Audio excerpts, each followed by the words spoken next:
Hello everyone, welcome to another episode of Ilyazia's documentaries. Today we will be discussing the tragic incident of the loss of a 10-year-old child due to medical negligence. So let's rewind back to 2 years ago and try to recall all the events that took place that led to this tragic incident. So I was supposed to have a competency exam that day, and I was quite rushing, and I ended up forgetting to ask the patient about his medical history. I noticed weird signs such as shivering and sweating, so I covered him with a gown. And when the patient fainted, I called my mentor and he failed to manage the case. I'm traumatized by the death of the patient in front of me while I was supposed to treat him. To me, that day was like no other day. It was so devastating that I still remember every detail. It all started when I saw the confusion on Dr. Wissam's face. I rushed to him to give him the first aid kit, and I stayed with him. And I was monitoring the patient and he was not getting any better. So I went to call the emergency. And to my surprise, Dr. Wissam stopped me. And I went back with him, stayed, and I watched him manage the patient. The patient was not getting any better, and he soon collapsed and stopped responding. That's when I knew I had to disregard Dr. Wissam's obligations and go and call the emergency. It was quite an eventful night. Well, to cut the drama short, I actually thought that I genuinely was able to manage the case. But unfortunately, I did not have the right medical history, and I ended up rushing to the treatment. It was the wrong treatment, and well, the patient ended up passing away. I had to pay 2 humbling years of my life in prison for that. So Dr. Mala, can you tell the audience about the latest incident at your hospital? As the CEO of Cow's Dental Hospital, I'm deeply saddened by the tragic incident that happened within our walls, resulting in the loss of one patient, Faris. To the family of Faris, I extend my deepest condolences. This is an incident that weighs heavily in our hearts, and we're committed to provide whatever support we can during this difficult time. Faris was under the care of one of our students in oral surgery clinics when an unforeseen emergency arose. Unfortunately, the emergency was not managed as it should have been, and consequently, Faris passed away. We received the call at 8:45 p.m. We rushed to the hospital and I entered the cubicle. I saw the nurse and her face says it all. I saw the patient in the dental chair. He was pale-skinned, and I knew that the accident did not happen at the time of their calling. I started to perform CPR and doing everything with my power to save the patient, but unfortunately I was too late. Nurse informed me that they tried to save him before calling us. I responded that you should have called our department and do your job. Their actions were not but only an indication of their irresponsibility. So I recorded the time of death and called the department. So Dr. Hannah, what should have been the right protocol in such a situation? Well, there should be a collaborative approach among us health professionals providers. Every doctor should be updated in the emergency training, and also we have to participate in the simulation exercises, all of which will save us and save souls as well. So as CEO of the hospital, how did you approach this incident? Well, this incident has had profound consequences on our institution.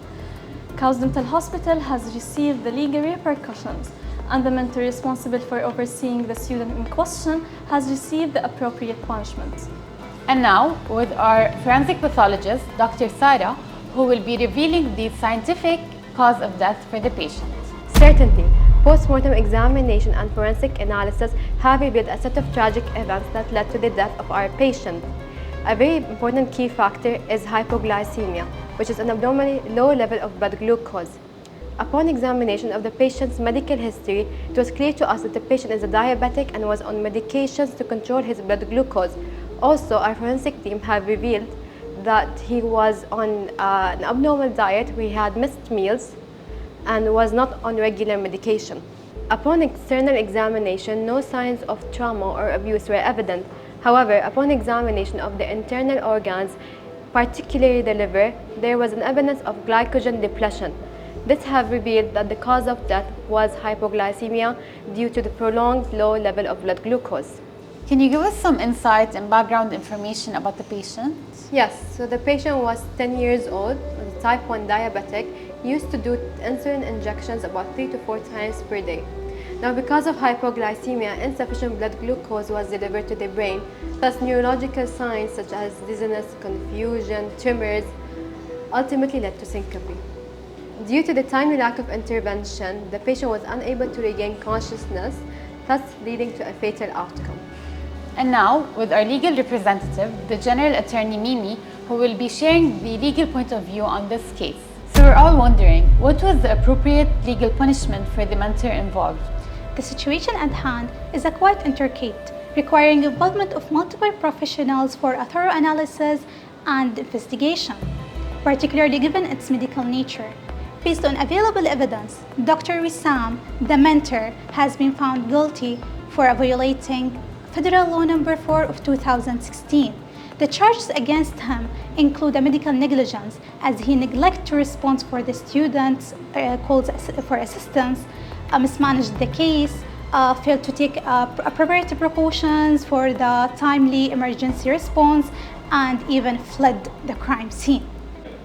According to the Article 34 of Law Number 4 of 2016, if a substantial medical error results in a death, the prescribed imprisonment is a maximum of 2 years with a fine not exceeding 500,000. Dr. Wissam, facing a financial constraints, was sentenced to 2 years imprisonment. So what about the student? Did she face any punishments? Did she have any consequences? What was her fate? Concerning to the Dr. Farah and all other staff are deemed innocent. Despite the incidents was originating from the student, Dr. Farah, she was protected under her mentor license.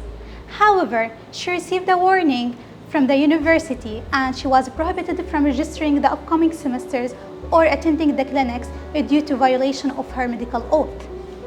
The nurse has to be innocent though, right? I'm sure all our viewers are wondering. Regarding the nurse, although she performed heroically, her actions were contrary to the doctor's instructions. The hospital took the appropriate disciplinary measures against her for deviating from the established protocols. How do you plan to rebuild your hospital's trust in the community? And what are the specific steps your hospital is taking to prevent similar incidents in the future? We're determined to learn from this tragedy and regain the trust we have lost. Moving forward, we're going to be very transparent regarding the steps we're going to take to prevent such an incident in future.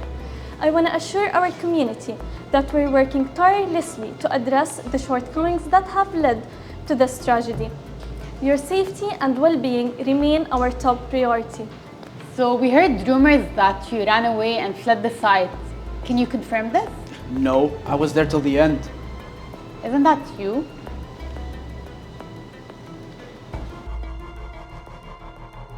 Well, what was I supposed to do?